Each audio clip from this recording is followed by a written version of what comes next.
पंडित धीरेन्द्र शास्त्री आजकल अपनी रामकथा और दिव्य दरबार को लेकर बहुत चर्चित हो रहे हैं। कुछ एक विवादित बयानों को लेकर भी उनकी चर्चा हो रही है। कहते हैं कि वे उनके दादाजी की तरह छतरपुर के एक गांव गढ़ा में बालाजी हनुमान मंदिर के पास दिव्य दरबार लगाने लगे। उनके लोग इस दरबार के वीडियो को सोशल मीडिया पर पोस्ट करते थे।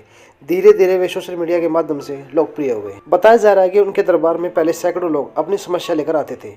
इन सैकड़े लोगों में से पंडित धीरेन्द्र शास्त्री जी किसी का भी नाम लेकर उन्हें बुलाते थे और वह व्यक्ति जब तक उनके पास पहुंचता तब तक शास्त्री जी एक पर्चे पर उस व्यक्ति के नाम पते सहित उसकी समस्या लिख देते और इसी में उसका समाधान भी लिख देते थे। लोग आश्चर्य करने लगे कि यह व्यक्ति किस तरह दूर दूर से अनजान लोगों को उनके नाम से बुला लेते हैं और कहता है कि आओ तुम्हारी अर्जी लग गई।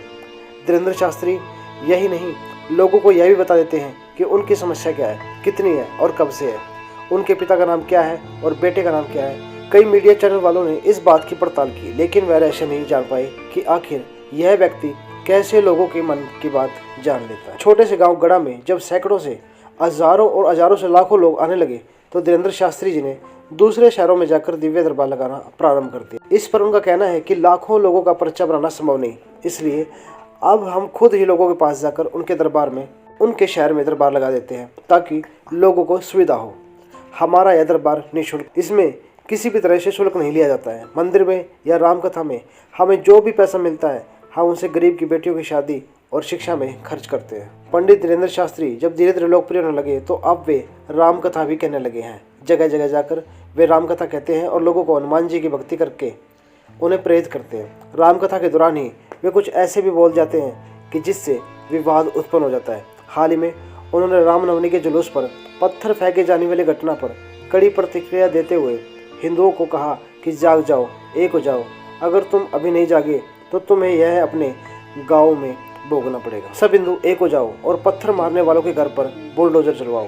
हाल ही में पंडित धीरेन्द्र ब्रिटेन गए, जहां उन्होंने ब्रिटिश सांसदों और वहां के भारतीय समुदाय के बीच रामकथा का वाचन किया और प्रवचन दिया।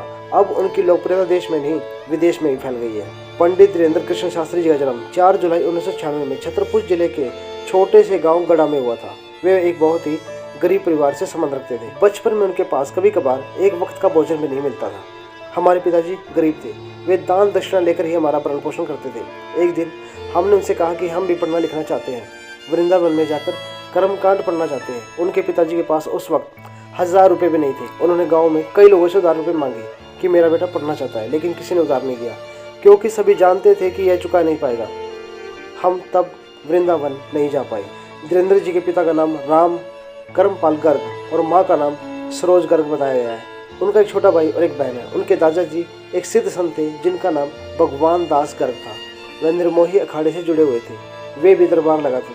पंडित धीरेन्द्र कृष्ण शास्त्री अपने दादाजी को ही अपना गुरु मानते थे।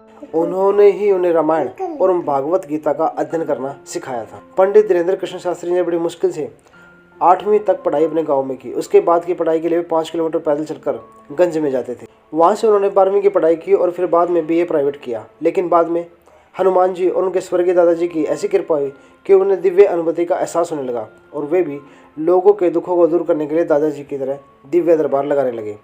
हालांकि 9 वर्ष की उम्र में ही हनुमान जी बालाजी सरकार की सेवा, भक्ति, साधना वे पूजा करने लग गए। कहते हैं कि इसी साधना का उन पर ऐसा असर हुआ कि बालाजी की कृपा से उन्हें सिद्धियां प्राप्त हुई। छतरपुर के पास गढ़ा में बागेश्वर धाम है, जहाँ पर बालाजी हनुमान जी का मंदिर है। हनुमान जी के मंदिर के सामने ही महादेव जी का मंदिर है। मंदिर के पास ही उनके दादाजी का समाधि स्थल और उनके गुरु जी का समाधि स्थल है। यहाँ पर मंगलवार को अर्जी लगती है। अर्जी लगाने के लिए लोग लाल कपड़े में नारियल बांधकर अपनी मनोकामना बोलकर उस नारियल को यहाँ एक स्थान पर बांध देते हैं और मंदिर की राम नाम जाप करते हुए 21 परिक्रमा लगाते हैं। यहाँ पर लाखों की संख्या में नारियल बंधे हुए आपको मिल जाएंगे। आज देश भर में बागेश्वर धाम सरकार के नाम की खूब चर्चा हो रही है। बागेश्वर धाम सरकार के नाम से मशहूर कथावाचक धीरेन्द्र शास्त्री पर आस्था वर्सेस अंधविश्वास की जंग छिड़ी गई है। सवाल ये उठ रहा है कि क्या धीरेन्द्र शास्त्री सचमुच लोगों के मन की बात जान लेते हैं? क्या उनके दरबार में एक अर्जी लगा देने से दुख दूर हो जाते हैं? क्या संत धीरेन्द्र शास्त्री असीमित शक्तियों के स्वामी हैं?